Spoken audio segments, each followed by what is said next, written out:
to the Doctor Who Marathon. I'm your host McEdam, and today we're going to be talking about the Sarah Jane Adventure Series 3 opener, Prisoner of the Judoon, written by Phil Ford and is directed by Josh Agnew. This story features the return of the Judoon, a species which were introduced in Series 3 of Doctor Who in the story Smith and Jones, and then had returned in the two-parter Stolen Earth and Journey's End. And from our perspective, they've actually appeared in the Sixth Doctor story Judoon in Change for the audio drama box set Classic Doctor's New Monsters. If you want to know my opinions on those stories, I have tackled all of them before, so if you're interested, try and track down those vlogs on my channel. This story tackles a much more light-hearted tone than the previous two series, and of course it kicks off the third series of Sarah Jane. And in terms of fan perspective, this is a fan favourite. Not particularly the best of Sarah Jane, but it's one that a lot of people really enjoy from what I can gather from the majority of opinions out there. This is a really fun story. Now, this is the first time I've actually watched this story for the marathon, because I've never seen this story before. In fact, I've only seen one story in Series 3 before, The Wedding of Sarah Jane, so that's really fun to rewatch that one. But with this one, this is the first time I've ever watched it, and it was something I was really looking forward to, because I really just wanted to get more Judoon stories as much as possible, because, come on, Judoon, who doesn't like a good Judoon story? I guess there's a handful of people, I suppose, but that's beyond the point. Now, this story starts off with a new intro for the series. Of course, we still have our main title sequence with the Sarah Jane Adventures going through the portal with the letters, and they got the theme song, and you got the title card, all that cool and stuff. However, we get introduced to a new, sort of like Tortured, where there's two credit title sequences, with one of them being right at the start, with Clive basically introducing the audience to the ideas of the show. Now, fun fact, these clips were actually made for the Series 2 trailer, and it was so iconic, it was so part of the public consciousness when it came to the Sarah Jane Adventures that I guess Gary Russell, Phil Ford and Russell T Davies just decided, you know what, we'll just put it at the start of every episode. I kind of wish it was only just the part ones. It does it for every episode, including part twos, because for those of you who don't know, Sarah Jane, all the stories in the Sarah Jane Adventures are two-parters, which is just, I just want to take time to appreciate how cool that is.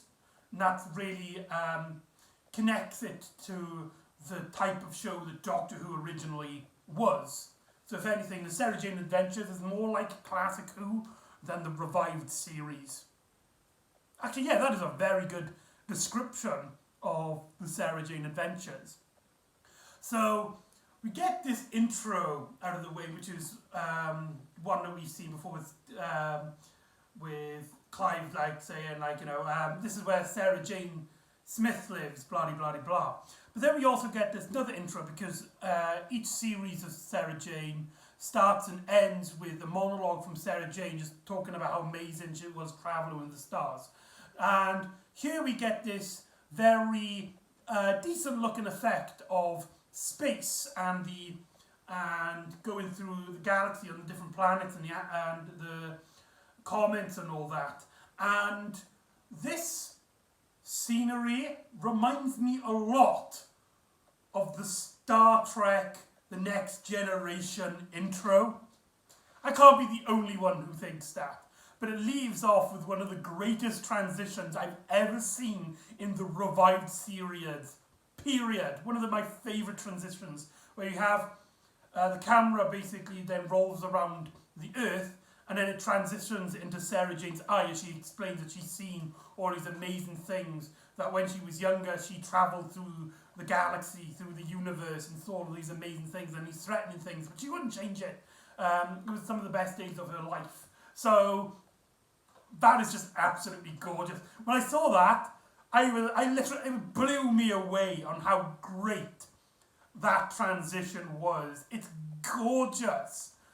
I know I'm stressing it. That opening is gorgeous.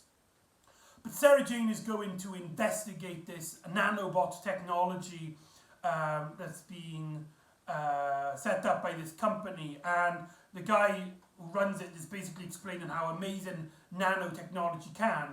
Bite-sized robots that basically swarm together to do stuff like change the molecular chemistry of objects, or can cure viruses in the human body, making them most perfect, healthy human beings, or could destroy or recreate things to the creators, to the controller's content. Where Sarah Jane easily pointed out that there is some moral compass there to be considered, and this technology could be easily used to harm the environment as well as save it. And she quickly gets chucked out, and so she drives back home, just having it's another day, which it's a nice way to set up that nanobot technology, because that plays a much bigger role later on in the episode. And Sarah Jane comes into the car park. You've got the kids playing, I believe it's football, outside on the road, and you've got Rani's parents looking out. And Sarah Jane looks up only to see, and all our characters then look up to see this massive meteor-like thing crashing in the Earth's atmosphere, landing nearby. And this is like all this amazing, oh my god, I can't believe it. So Sarah Jane, Luke, Clive and Rani go up to the basement to talk to Mr. Smith and basically ask what that was. Basically revealing that it is a transport pod that crash landed onto Earth, and that UNIT have picked it up and they're basically investigating it. And they're like, okay, no problem there, none of our issues. UNIT are around, and the escape pod was for a Judoon. Well, the escape module was for a Judoon, and they deal with guns. UNIT deal with guns. Sarah Jane wants nothing to do with it. However, Mr. Smith points out that there was an escape capsule that actually escaped from this capsule before it crash landed. So there's another ship that crash landed, and UNIT have no idea what it is. And so Sarah Jane decides to investigate. Now Luke decides to question this as like, wait a minute, shouldn't we just let UNIT handle this? This is a bit dangerous after all. And Clive is just like, what are you on about? You want a big rhino people are just kind of standing out our door, and you just want UNIT to have all the fun? That's and they make this whole thing about being cool. And so Sarah Jane tracked down the escape pod, which crash landed in an abandoned block of flats, where they get chased up with the Judoon, who seemingly starts firing at them for no reason, but they quickly realise that he's actually firing at a prisoner, an escaped prisoner who is escaped and is trying to hide itself on the planet of Earth, with the Judoon chasing it, and the Judoon gets knocked out, and this prisoner escapes and tracks down a small hall where this mother and daughter are basically just like playing around, and this prisoner takes them as hostages, in a sense, as the Sarah Jane adventure team help our Rhino boy get up. Now, this story is mainly, at first most, a comedy. And that the comedy, in fact, just a general story and just in general, it is a lot of fun. There is some really great humour in here, and I love the interaction with my Rhino boy, Judoon, Captain Tybo in this story. It's Captain Tybo in this story, who's our first singular Judoon that gets a proper storyline. Because remember, this story came out in terms of release order before Judoon in Chains. So, personally for me, I was having flashbacks to Judoon in Chains, but release order that came out later. So, that's pretty cool stuff. And this Judoon, he basically is trying to follow a prisoner and is basically like, right, I need everything. Human lives do not matter. Kill them and stuff as much as please. But he has to listen to the local laws. He has to keep into time with local laws. And so most of the jokes is basically him and his complicated relationship with the laws. I mean, if you really think about it, it doesn't make much sense because he plans on killing a lot of people, despite one of human laws is do not kill. Killing is a crime, but I guess the Judoon are not very well versed in Earth laws. Now Sarah Jane and Clive, they go searching for the Judoon's prisoner, whilst Luke and Rani basically try to distract the Judoon as much as possible. And what this leads into is a scene in which Sarah Jane and Clive are basically comforting this girl who claims that the monster came out and took her mother as a prisoner. And Sarah Jane are like debating, it's like, what should we do? How do we find this monster? And tries to comfort this girl. And I love the E.T. reference. Like, oh no, it's not an evil alien. It just wants to phone home. And Sarah Jane is using her tracking thing, and it's like, if you don't know anything about aliens, why is my device saying that there's an alien right where you're standing? And then it's revealed the alien Androvax, this creature which actually can get in people's body. It can like walk into people's body and sort of possess them. This kind of makes it a bit redundant because Smith and Jones also had a sort of disguised shapeshifter alien for its premise, and it is kind of repeating those ideas. But however, this story tops that and makes it a much interesting concept here, because for the majority of the story, Androvax takes the form of Sarah Jane Smith. He takes Sarah Jane Smith's body whilst she has all of her memories, and Androvax in Sarah Jane's body goes to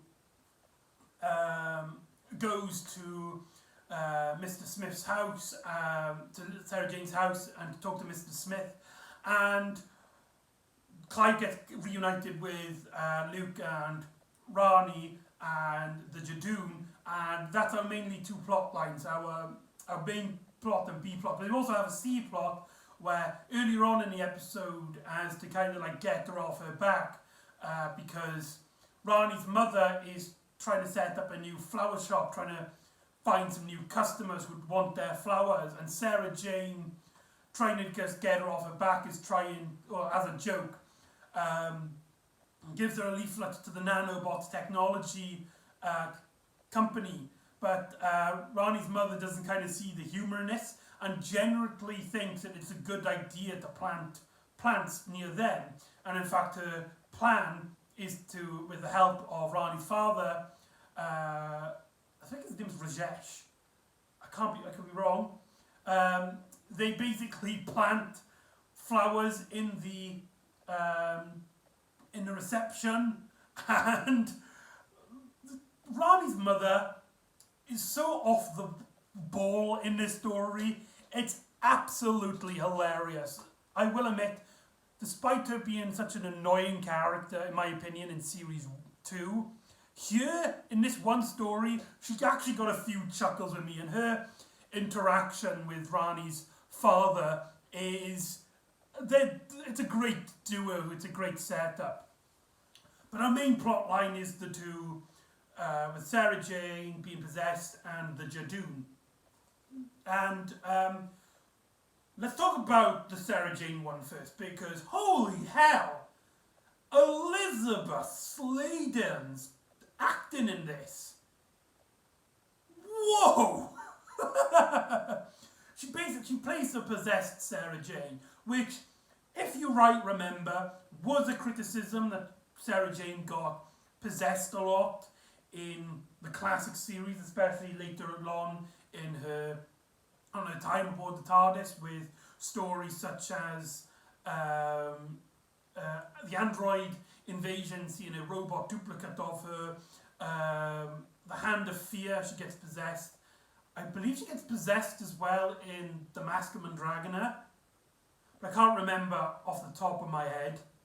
But anyway, but it has been like 30 years since that point. So, you know, that criticism doesn't really apply here. And even if you're doing it in a marathon, that has still been a massive while since we've had a possessed Sarah Jane story. So it does get a pass from here.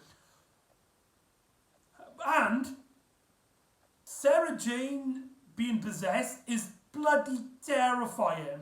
And Elizabeth Sladen owns this role. It seems like those previous possessed stories is her practicing of playing a really genuinely threatening villain with she constantly has her head down like this, and she's showing her teeth, and she has this like evil demeanor on her face.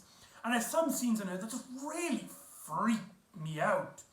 Like, for the most part, in part one, we don't hear her talk, and you kind of get this feeling that maybe he can't, maybe Androvax can't, because Sarah Jane is a much more competent human being than a child that he previously possessed. And he goes into the attic to talk to Mr. Smith. And when it zooms up on Elizabeth Sladen's face and she says, "Mr. Smith, I need you," that face, you can clearly tell, thanks to a fantastic performance, that it's kind of like Androvax is struggling a bit, but is getting used to the new mouth, as like each word takes a little bit more focus because it's coming from a different voice. And maybe Sarah Jane is fighting it a bit. And it really puts a chill down your spine.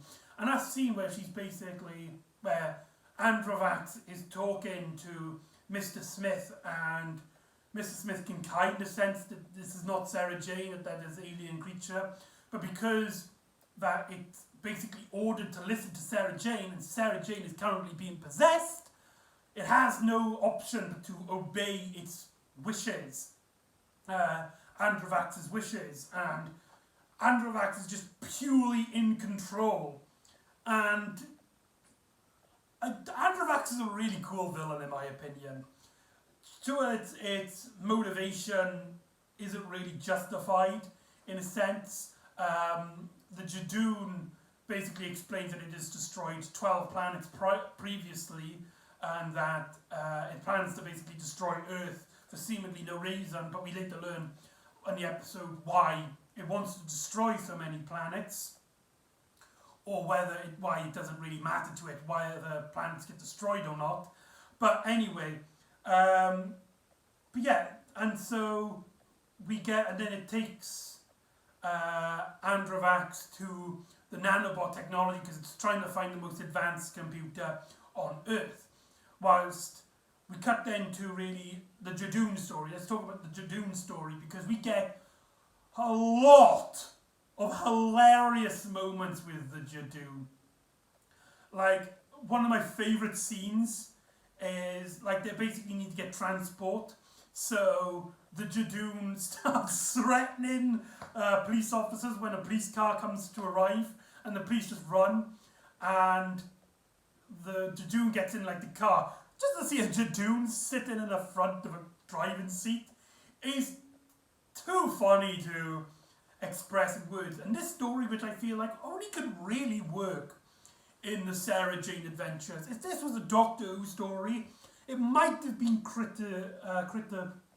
criticised for its sillier approach to the Judoon. But I feel like because this is a much more kid demographic show, the humour really works here. Especially like when the Judoon breaks the gearbox and is like the gears are not needed, and so it like drives off, and everybody puts their like seatbelts on, expecting like the Judoon to be this really terrible driver. But actually, it's good. It's a really good driver. In fact, it's a bit too good because despite it being in a police car, which is allowed to basically speed through traffic and all that, the Judoon listens to Earth's laws and drives really slowly. It stops at red lights, and there's this one of the most funniest moments. I gotta give props to the guy in the Judoon outfit as well. The motions of the Judoon are so well realised, and that's really where the humour really comes from. There's a great bit where this car that's played in loud music appears on the other side of the road, and the Judoon just turns around like that, and then from the bottom of the door puts out its gun to ready to fire before I think it's Rani pushes its hands down. It's like, you do not kill. And the Judoon basically orders this guy to turn its music down because it's against the law to have loud music in the car because it can distract you. There's just so much fun in this story. Whether we're talking about Rani's parents, whether we're talking about the Rhino Boy and his merry men, or if we're talking about Androvax in Sarah Jane's body, given this really fun, possessed portrayal that is really creepy and really gets under your skin. And part one's cliffhanger, I will admit, though it is a really great cliffhanger, I feel like the quickness of it does kind of let it down. They basically arrive trying to find some information. The Judoon and the children, they go up to the attic to try and find out where Sarah Jane has been. Mr. Smith is like, you've got to get out of here. There's Sarah Jane has put my self-destruct systems on. We're all gonna die in 30 seconds. And then the intro goes off. I think in concept it's a great like cliffhanger. You know, oh no, there's a bomb. We've only got a short time left. Quickly get out before everyone gets killed. But in terms of the editing of it, it goes really too quick. It's like, Mr. Smith, we need you. No, we've got the bomb to go off. You see what I mean? It's a bit too quick. That's my only real criticism with this story, however. As part 2 has this really intense opening act where they're trying to like figure out, like they need to like stop the bomb. But Mr. Smith is just like, you can't, like my orders were to listen to Sarah Jane, and like they needed to like find something out, and they all rely on Luke, the smartest person, to try and deactivate the bomb, thinking of things like technology-wise or something. And the solution to this is so Doctor Who-y that it would get repeated in the 11th Doctor era, where Luke basically talks a bomb out of destroying itself through a paradox, as Luke points to Mr. Smith that he is actually a Psylocke, like a crystal entity, and its purpose is to keep everybody alive, keep everybody safe. That's Sarah Jane's purpose to give to it. And so Sarah Jane's orders of self-destruct contradict Mr. Smith's purpose, and so the purpose overrides all, so don't activate the self-destruct. And he convinces Mr. Smith to not put the self-destruct system on. And so Mr. Smith basically tells them that Sarah Jane has gone to this nanobot technology company, whilst Rani's parents are there, who have been arrested because they just planted plants in the reception. And that we get some really great funny moments with them. As there's a great scene in which Rani's father is trying to pick a lock because he doesn't want to be arrested because he has a reputation as a headmaster to maintain, and Rani's mother's just basically taking the mix, like, you're more like Jamie Oliver than James Bond, before revealing that she knows where the keys are. And there are some really great humorous moments between them two, and when all of our characters are in the same place but they don't know, like Rani notices that her parents are there, but they're not allowed to know where they're there. And the Judoon is just like, these parents are getting in the way of our mission. So he just like stands in the middle of the corridor as the characters keep like pulling him back. Kind of reminds you a lot like a silent comedy, where there's lots of slapstick physical humor like that. As the Judoon is basically like, these people are in the way of my mission. So he just basically plans to shoot Rani's parents in front of her with no remorse. There's also a great scene earlier on where, just before they enter the building, the Judoon reads a sign where it's like, if you park here, you've got to pay up. And it's like, wait, we can't go in yet, we need to pay the car park tally. And the character's like, well, are you serious? You're supposed to be a police officer, and yet you're more worried about things. The Judoon is like, local laws must be obeyed. Fantastic. We also learn that there are Judoon heading to Earth, and they will stop at nothing to get Androvax. And with Sarah Jane being possessed by Androvax means that they have no questions on murdering Sarah Jane just to stop Androvax from destroying another world. And that is some really, that does put a lot of stakes, because not only are the team trying to basically help the Judoon because they're all at the same goal. However, the Judoon has no remorse on murdering Sarah Jane, which puts them in conflict with our main character. So it leaves this dilemma. Whilst as well, you've got Rani's parents being involved, who actually have some really fun interactions with the Judoon at one point, having their first real alien interaction. And I can't stress this enough, Series 3, don't make this a one-off. Let Rani's parents get involved in the story. Please.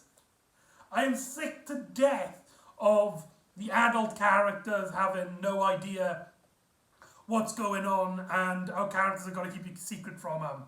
Please. Please. Have more like stories like this. But anyway. So yeah, the final act of part 2 is just really fun and engaging, and we have a lot of chase around as the Sarah Jane team basically capture Taibo into this into this room which no technology can work. So he can't use his gun or his communication, and so he's basically trapped, and they can find Sarah Jane on their own. As the Judoon start appearing, the army of Judoon, and they've basically got to find Sarah Jane before them. And when they find Sarah Jane, or Androvax, that bit where like Androvax is like pretending to be Sarah Jane, it's like, Luke, give Mum a hug. Whoa! And that smile at like Elizabeth Slater, which is so unrecognisable. It's just downright chilling. And it turns out that Androvax has basically programmed the little robots. Let's call them little robots. Sorry, my brain fuzzled out then. To basically build a spaceship from Earth's database, specifically the one from the Roswell incident, which, for those of you who don't know, in the 1950s there was an incident in Roswell which many people have there's many conspiracy theories about it being aliens. This is something that actually happened. And basically the story says, yes, it was aliens and they found a spaceship and they're using this, and Androvax is using the blueprints of that spaceship to create the ship. Now, why is that interesting for the larger canon of Doctor Who? Well, you see, this story was made during when BBC were making, in production of, the Doctor Who animated story Dreamland.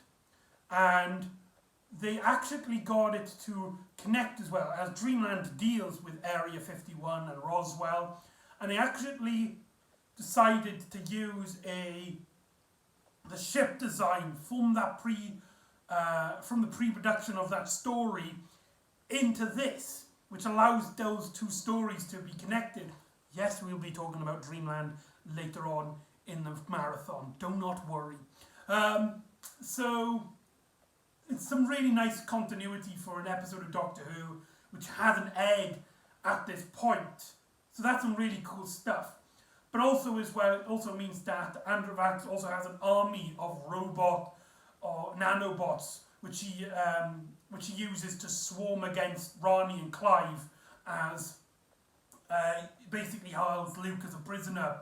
As Luke tries to reason and tries to learn about Androvax and wants the safety of Sarah Jane from Androvax.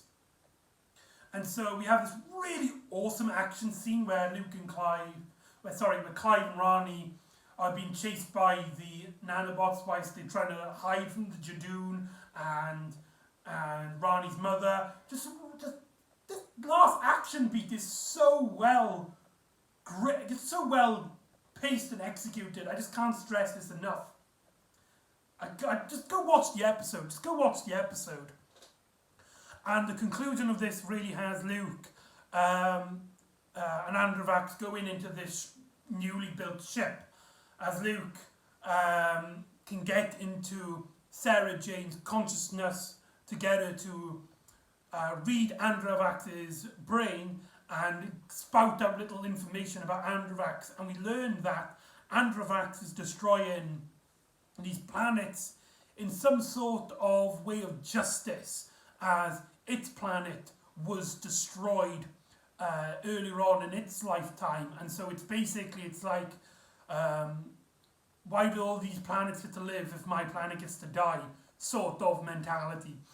Doesn't really add up, and it does mean that Androvax, by the end of the story, does come off as a really cliched villain, especially how there has been these handful of scenes where Androvax was able to talk to Sarah Jane, and Sarah Jane is just like, your conscience has led me through because you do have one, and please just let me speak to you. And the story does try and give him this consciousness that, like in his head he's justifying it, or he's doing it for some sort of reason, and he doesn't really want to do it. But the ending just really drops the ball on that particular element, as Androvax doesn't really feel any pity by the end of the story. And so the consciousness was able to be separated when Luke decides to take the energy circuits, because he's super smart, he knows what everything is, and it's like, you've got to stop the antibodies, but the Judoon come in and stop Androvax as a prisoner. And the Judoon really don't care about what happens with the nanobots, so Luke has to basically take control of the ship to try and stop the nanobots himself, whilst downstairs Rani's parents are basically hiding in some sort of cupboard, whilst all of these swarms are coming in to almost kill them. And Luke then turns them off, the Judoon are allowed to go safely away, and Sarah Jane's crew basically like, right, we need to leave right away before Rani's parents work out what's going on.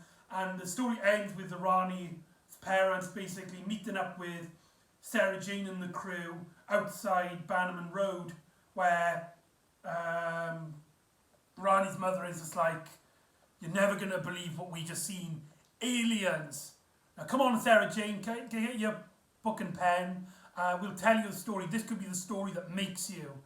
As Ronnie's father is just like, nobody's going to believe us anyway. What's the point of telling our story? And that is Prisoner of the Judoon. Wow, that was a really great time. I absolutely love this. This has easily become one of my favourite episodes of Sarah Jane. Up there. Might even be my second favourite. Just under. And when I say just, I literally mean just under whatever happened to Sarah Jane. It's that good.